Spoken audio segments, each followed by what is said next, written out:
Akala ko noon, sapat na ang pagmamahal ko. Akala ko, kung ibibigay ko ang lahat, matututong bumalik ang yakap mo. Pero hindi pala ganon ang kwento natin.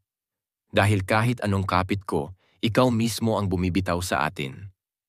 Hinabol kita sa ulan, sa hangin, sa mga alaalang iniwan mo.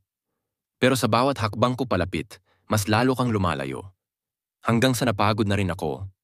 Hindi dahil sa kakahabol, kundi sa kakaisip kung bakit hindi ako naging sapat sa'yo. Pero ngayon, tapos na. Tapos na ang kwentong ako lang ang sumulat. Tapos na ang pagsambit ng pangalan mong hindi mo naman tinatawag. Tapos na ang mga gabing ako lang ang nag-aabang. Dahil sa wakas, natutunan ko ng mahalin ang sarili ko ng higit sa iyo. Hindi ako kawalan. Hindi ako isang taong pwedeng basta na lang limutin. Hindi ako luha na tutuyo at mawawala sa isang iglap. Hindi ako alikabok na tatangayin ng hangin. Ako ay isang taong marunong bumangon kahit ilang beses mong iniwan. Hindi na kita hahabulin. Hindi dahil sa galit, hindi dahil sa sakit, kundi dahil mas pinili kong hanapin ang sarili kong ligaya.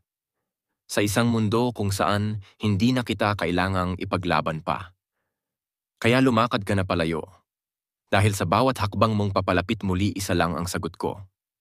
Hindi na ako ang taong maghihintay sa'yo.